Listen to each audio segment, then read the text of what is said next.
Rave party ఇటీవల కాలంలో బాగా వార్తల్లో మనకు వినిపిస్తున్న పేరు.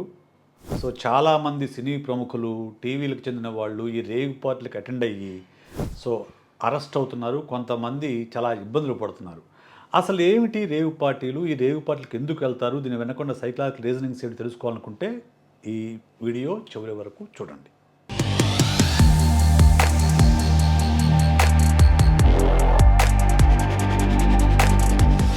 Hi, hello, welcome to my channel Psy Talks. నేను మీ సైకాలజిస్ట్ విశేష్. ఈరోజు మనం మాట్లాడుకోబోయే అంశం రేవ్ పార్టీ.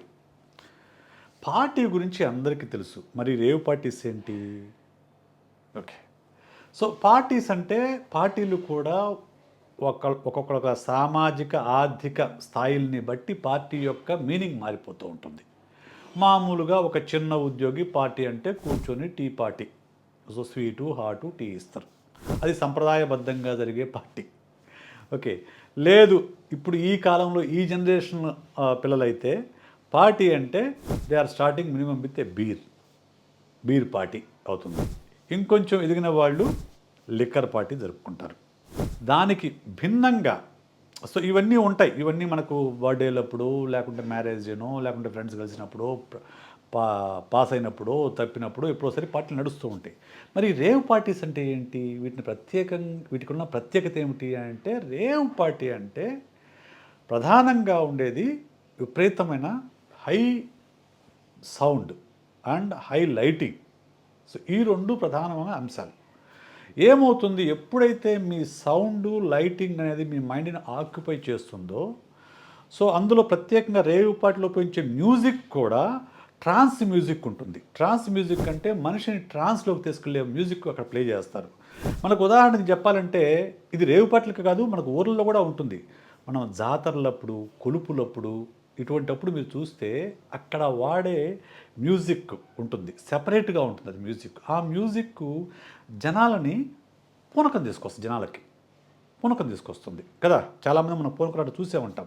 అది ఆ వాతావరణము, ఆ మ్యూజిక్, వాళ్ళకున్న నమ్మకము, ఇవన్నీ కలిపి మనిషిలో పూనకాలు తీసుకొస్తాయి.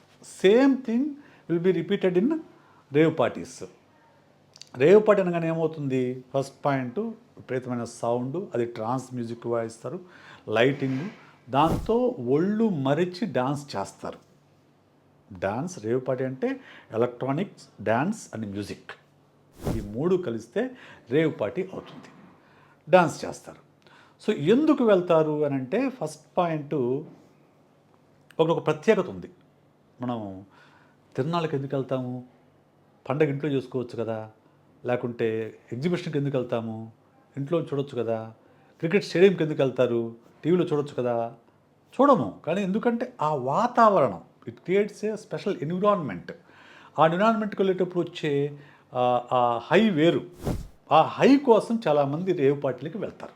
ఈ రేవ్ పార్టీలకు వెళ్ళే వాళ్ళందరూ కూడా ఒకే స్థాయి ఉన్న వాళ్ళు అయి ఉంటారు. అంటే ఒక సోషల్ కనెక్షన్ కోసం వెళ్తారు ఆ పార్టీ. ఎందుకంటే పార్టీల్లో ఏర్పడే కనెక్షన్లు అనేవి కొంచెం బలంగా, దృఢంగా ఉంటాయి. చాలా తక్కువ కాలంలో ఎక్కువ క్లోజ్ అవుతారు.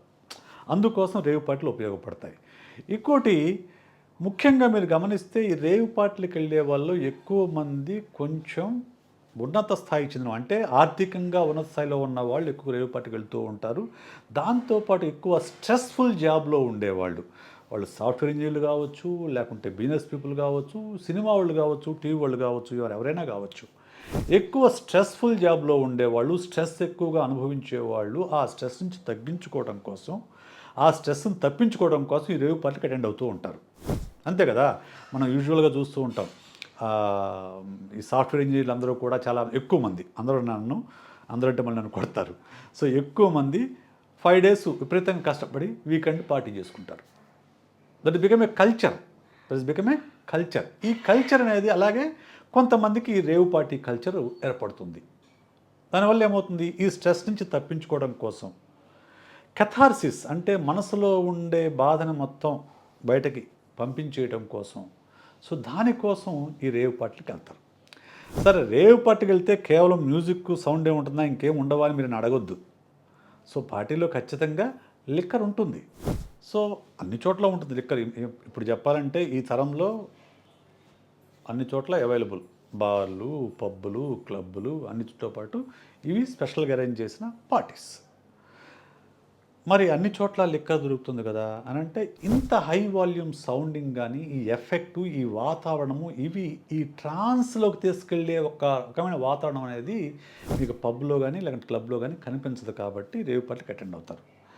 దాంతోపాటు ముఖ్యమైనది ఏంటంటే నావెల్టీ, కొత్తదనం కోరుకుంటారు. ఎవరు ఇప్పుడు ఉదాహరణ చెప్పాలంటే, మనము రోజు భోంచేస్తామండి. రోజు భోంచేసి ఎప్పుడో ఒకసారి మనకు హోటల్కి వెళ్ళాలి. ఎందుకు? నావెల్టీ, ఒక కొత్తదనం కావాలి. రోజు వెళ్ళే హోటల్ కాకుండా కొత్త హోటల్కి వెళ్ళాలి. సో ఈ నావెల్టీ కోరుకుంటారు, దాంట్లో ఎక్సైట్మెంట్ కోరుకుంటారు. అందువల్లనే రోజు మందు తాగేవాడికి ఆ మందు ఆనదు. సో దానికోసం వాడు కొత్తదనం కావాలి. ఆ కొత్తదనం కోసం వాళ్ళు రేవ్ పార్టీలకు వెళ్ళి అక్కడ అందులో ఉన్న కొందరు ఈ డ్రగ్స్ తీసుకోవడం అనేది జరుగుతుంది. ఏమిటి డ్రగ్స్? మన యొక్క కాన్షియస్ స్టేట్ని మార్చేసేది. Any drug is will change your consciousness. ఏమవుతుంది? ఇప్పుడు మందు తాగుతారు. ఎందుకు తాగుతారు? Alcohol.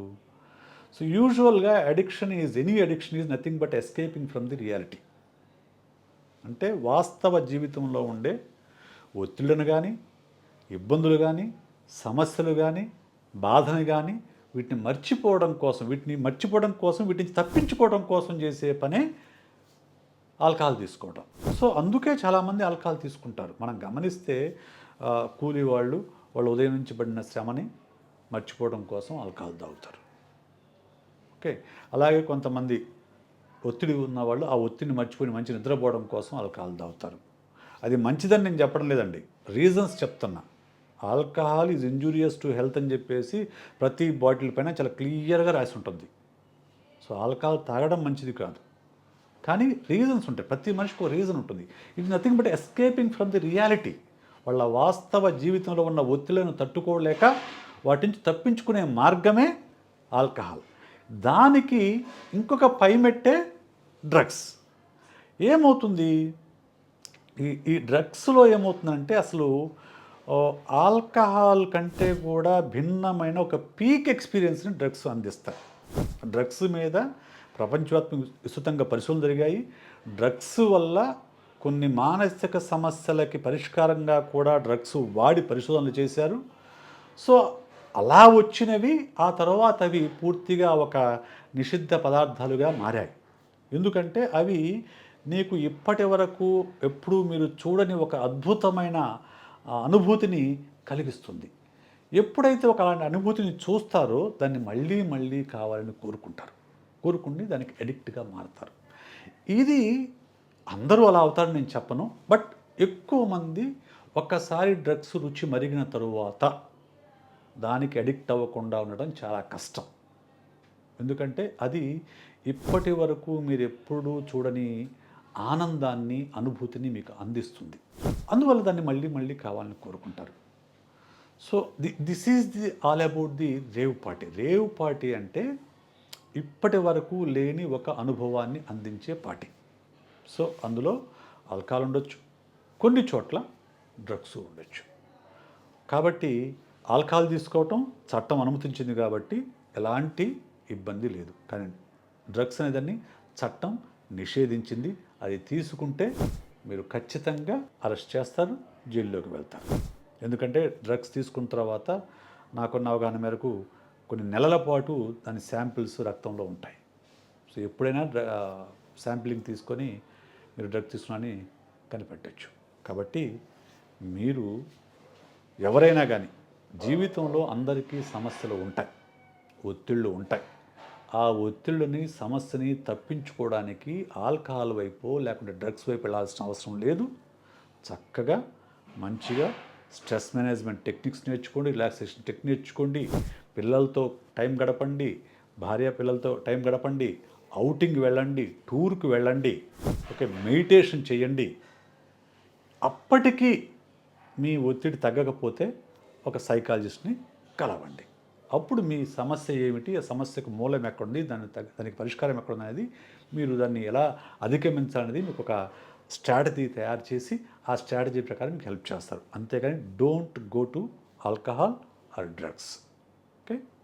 Thank you so very much. ఈ వీడియో మీకు నచ్చినట్లయితే లైక్ చేయండి, షేర్ చేయండి, సబ్స్క్రైబ్ చేయండి. అలాగే మీ అభిప్రాయాన్ని కామెంట్ రూపంలో మాకు చెప్పండి.